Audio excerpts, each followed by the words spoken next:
Hi കൂട്ടുകാരെ, എല്ലാവർക്കും ചെമ്പരത്തിയുടെ ഇന്നത്തെ എപ്പിസോഡ് വിശേഷങ്ങളിലേക്ക് സ്വാഗതം. സുജാത അറിയിച്ചതിനനുസരിച്ച് ആനന്ദ് അഖിലാണ്ടേശ്വരിയെ രക്ഷിക്കുന്നു. പ്രിയങ്കയുടെ പദ്ധതി പാളിപ്പോയതിൽ വിലാസിനി വിഷമിക്കുന്നു. എന്നാൽ വിലാസിനിക്ക് പ്രിയങ്ക ധൈര്യം പകരുന്നു. ഹോസ്പിറ്റലിൽ അമ്മയ്ക്ക് ബോധം വന്നതിന് ശേഷം ആനന്ദ് കല്യാണിയുടെ അടുത്തേക്ക് പോകുന്നു. തിരികെ വീട്ടിലെത്തിയ ആനന്ദിനോട് കല്യാണി ഹോസ്പിറ്റലിലെ വിശേഷങ്ങൾ ചോദിക്കുന്നു. അമ്മയെ കണ്ടോ എന്ന് ചോദിക്കുന്നു. കണ്ടിട്ട് വരാമായിരുന്നു എന്ന് കല്യാണി പറയുന്നു. നമുക്ക് ഒന്ന് പോയി കണ്ടിട്ട് വരാമെന്നും പറയുന്നു. എന്നാൽ അത് ഗുണത്തേക്കാളേറെ ദോഷം ചെയ്യുമെന്ന് ആനന്ദ് പറയുന്നു. പിന്നീട് ആനന്ദിനെയും കൂട്ടി കല്യാണി അകത്തേക്ക് പോകുന്നു. കല്യാണി ആനന്ദിന് ചായ കൊടുക്കുന്നു. പിന്നീട് ആനന്ദ് ഐഷുമ്മയെ തിരക്കുന്നു. ഇന്നലെ രാത്രിയും ഇവിടെ ഉണ്ടായിരുന്നു എന്ന് ഇപ്പൊ വീട്ടിലേക്ക് പോയതേ ഉള്ളൂ എന്നും കല്യാണി പറയുന്നു. അതിനുശേഷം ഐഷുമ്മ അവിടേക്ക് വരുന്നു. അമ്മയുടെ കാര്യങ്ങളൊക്കെ ചോദിച്ചറിയുന്നു. പിന്നീട് ആനന്ദ് പറയുന്നു, നമുക്ക് എത്രയും പെട്ടെന്ന് യാത്ര തിരിക്കാം, റെഡിയാകാൻ കല്യാണിയോട് പറയുന്നു. അതിനുശേഷം ഐഷുമ്മ കുറച്ച് പലഹാരങ്ങൾ കൊണ്ടുവന്ന് കല്യാണിയുടെ കയ്യിൽ ഏൽപ്പിക്കുന്നു. അനിയൻകുട്ടന് കൊടുക്കാനാണെന്ന് പറയുന്നു. എന്നിട്ട് കല്യാണി ഡ്രസ് ചേഞ്ച് ചെയ്യാനായി അകത്തേക്ക് പോകുന്നു. അകത്തേക്ക് പോകുന്ന കല്യാണിക്ക് പെട്ടെന്ന് തല കറങ്ങുന്നു. വലിയ കുഞ്ഞെ എന്ന് വിളിച്ച് കല്യാണി തലകറങ്ങി താഴെ വീഴുന്നു. കല്യാണി എന്ന് വിളിച്ച് ആനന്ദും മോളെ എന്ന് വിളിച്ച് ഐഷുമ്മയും അടുത്തേക്ക് ഓടിയെത്തുന്നു. ആനന്ദ് കല്യാണിയെ കല്യാണി കല്യാണി എന്ന് തട്ടി വിളിക്കുന്നു. പക്ഷെ കല്യാണിക്ക് ബോധം തെളിയുന്നില്ല. ആനന്ദ് ഐഷുമ്മയോട് കുറച്ച് വെള്ളം കൊണ്ടുവരാൻ പറയുന്നു. ഐഷുമ്മ അപ്പോഴേക്കും വെള്ളം കൊണ്ടുവന്നു. ആനന്ദ് കല്യാണിയുടെ മുഖത്ത് തളിക്കുന്നു. അപ്പോഴേക്കും കല്യാണിക്ക് ബോധം വീഴുന്നു. ബോധം വീണ് എഴുന്നേറ്റ കല്യാണിയെ ഐഷുമ്മയും ആനന്ദും ചേർന്ന് കട്ടിലിൽ കൊണ്ടുപോയി ഇരുത്തുന്നു. എന്താ പറ്റിയതെന്ന് ആനന്ദ് ചോദിക്കുമ്പോൾ കല്യാണി പറയുന്നു, പെട്ടെന്ന് ഒരു മനംപുരട്ടൽ വന്നിട്ട് തല കറങ്ങി അങ്ങ് വീണുവെന്ന്. ഇത് കേട്ട് ഐഷുമ്മ ആനന്ദിനോട് പറയുന്നു, കുഞ്ഞൊന്ന് പുറത്തേക്ക് ഇറങ്ങി, ഞാനൊന്ന് പരിശോധിക്കട്ടെ, നമ്മളൊരു ചെറിയ വൈദ്യരാണേ എന്ന് പറയുന്നു. ഇത് കേട്ട് ആനന്ദ് പുറത്തേക്ക് ഇറങ്ങുന്നു. കുറച്ചു സമയത്തിന് ശേഷം ഐഷുമ്മ പുറത്തേക്ക് വന്ന് ആനന്ദിനോട് പറയുന്നു, മോനൊരു കുഞ്ഞിന്റെ പാപ്പയാകാൻ പോകുന്നു, കല്യാണി ഒരു അമ്മയാകാൻ പോകുന്നു. ഇത് കേട്ട് സന്തോഷത്തോടെ കല്യാണിയുടെ അടുത്തേക്ക് ആനന്ദ് പോകുന്നു. ഐഷുമ്മ പറഞ്ഞത് സത്യമാണോ എന്ന് കല്യാണിയോട് ആനന്ദ് ചോദിക്കുന്നു. തനിക്ക് ഞാൻ എന്താ തരേണ്ടതെന്നും ചോദിക്കുന്നു. എനിക്കൊന്നും വേണ്ട വലിയ കുഞ്ഞെ, കുറച്ചു നേരം ഈ മുഖം ഇങ്ങനെ കണ്ടോണ്ടിരുന്നാൽ മതിയെന്ന് കല്യാണി പറയുന്നു. അതിനുശേഷം ഐഷുമ്മ വീണ്ടും കുറച്ച് പലഹാരങ്ങളുമായി വന്ന് വാതിൽക്ക നിന്നിട്ട് എനിക്ക് അകത്തേക്ക് വരാമോ എന്ന് ചോദിക്കുന്നു. എന്നിട്ട് ഐഷുമ്മ അകത്തേക്ക് വരുന്നു. എന്നിട്ട് പറയുന്നു, ഇനി യാത്ര ഇപ്പോഴൊന്നും വേണ്ട, പതിയെ മതിയെന്നും പറയുന്നു. കല്യാണി ആനന്ദിന് മധുരം നൽകുന്നു. ഈ പലഹാരമെടുത്ത് കല്യാണിക്ക് കൊടുക്കാൻ പറയുന്നു. അങ്ങനെ ആനന്ദ് മധുരമെടുത്ത് കല്യാണിക്ക് കൊടുക്കുന്നു. പിന്നീട് ഐഷുമ്മ അവിടെ നിന്നും പോകുന്നു. പിന്നീട് കാണിക്കുന്നത് തൃച്ചംബരമാണ്. തൃച്ചംബരത്ത് വിലാസിനി മുകളിൽ നിന്നും ഇറങ്ങി വന്ന് അഖില ഇരിക്കും പോലെ സെറ്റിയിൽ കാലുമേ കാലും കയറ്റി ഇരിക്കുകയാണ്. എന്നിട്ട് അവിടെ ഇരുന്ന ഒരു ബുക്കൊക്കെ എടുത്ത് നോക്കിയിട്ട് സുജാതേ സുജാതേ എന്ന് വിളിക്കുന്നു. അപ്പോഴേക്കും സുജാത മാഡം എന്നും പറഞ്ഞ് വരുന്നു. അപ്പോൾ സുജാതയോട് ചോദിക്കുകയാണ്, ഞാൻ ഇവിടെ ഇരിക്കുന്നത് കണ്ടില്ലേ നീ? എന്നിട്ട് അഖില മാഡത്തിന് ഈ സമയത്ത് കൊടുക്കുന്ന ജ്യൂസ് ഉണ്ടല്ലോ, അതൊന്ന് കൊണ്ടുവരാൻ പറയുന്നു. എന്നിട്ട് വീണ്ടും സുജാതയോട് പറയണം, നീ ഇതൊരു ശീലമാക്കിക്കോളൂ, കാര്യങ്ങളൊക്കെ കലങ്ങി മറിയുകയാണെന്ന് പറയുന്നു. വിലാസിനി അങ്ങനെ അവിടെ ഇരിക്കുമ്പോഴേക്കും പ്രിയങ്ക അവിടേക്ക് എത്തുന്നു. പ്രിയങ്കയെ കണ്ട് വിലാസിനി അമ്പരക്കുന്നു.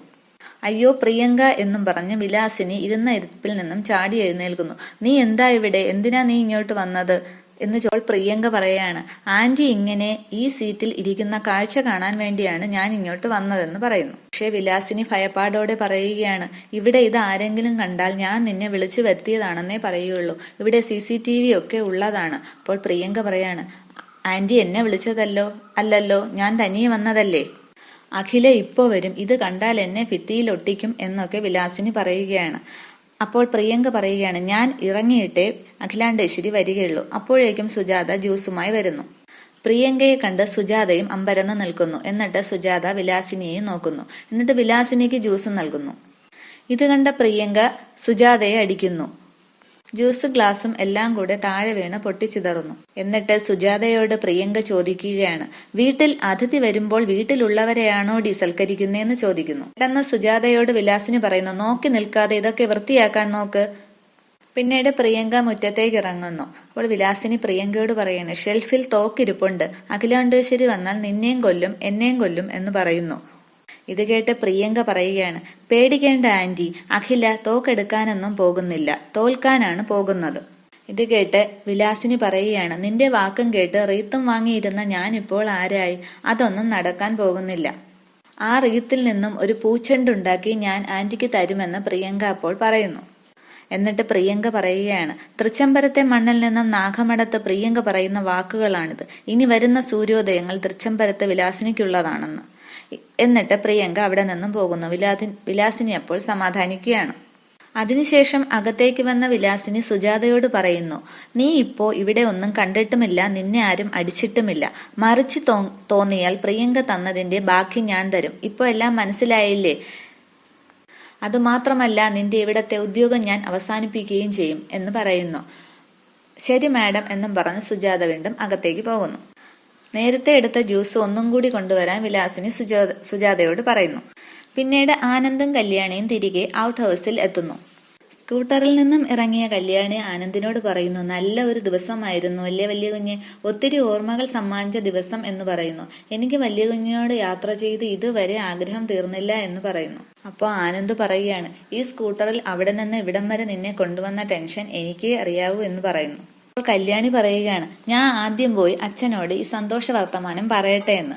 അപ്പോൾ ആനന്ദ് പറയുന്നു, അപ്പോൾ നമ്മൾ പുറത്തായില്ലേ? എന്നിട്ട് ആനന്ദ് കല്യാണിയോട് പറയുകയാണ്, വന്നിട്ട് സംസാരിക്കാം എന്ന് പറഞ്ഞത് നന്നായി. എന്തായാലും പുള്ളി ഒരു അപ്പൂപ്പനാകാൻ പോകുന്നു എന്നറിയുമ്പോൾ കൂടുതൽ സന്തോഷിക്കും. അതിനുശേഷം ആനന്ദും കല്യാണിയും അകത്തേക്ക് വന്ന് അനിയൻകുട്ട അനിയൻകുട്ട എന്ന് വിളിക്കുന്നു. അപ്പോഴേക്കും അനിയൻകുട്ടൻ പുറത്തേക്ക് ഇറങ്ങി വരുന്നു. അച്ഛൻ എവിടെയെന്ന് ചോദിക്കുമ്പോൾ അനിയൻകുട്ടൻ പറയുന്നു, മേടയിലെ ഹരിയണ്ണന്റെ കൂടെ പാലക്കാട് വരെ പോയിരിക്കുകയാണ്. അത്രയും ദൂരം വണ്ടി ഓടിക്കാൻ വയ്യാത്തതുകൊണ്ട് അച്ഛനെ കൂടെ വിളിച്ചു എന്ന് പറയുന്നു. ഐഷുമ്മ കൊടുത്തയച്ച പലഹാരപ്പൊതി അനിയൻകുട്ടന് കല്യാണി നൽകിയിട്ട് പറയുന്നു, ഇത് നിനക്ക് ഐഷുമ്മ തന്നു വിട്ടതാണ്. എല്ലാം കൂടി ഒറ്റ ഇരിപ്പിന് തിന്നരുത്. ആന കരിമ്പിത്തോട്ടത്തിൽ കയറിയതുപോലെ ആകരുത്. കുറച്ച് എനിക്കും കൂടി തരണം എന്ന് പറയുന്നു.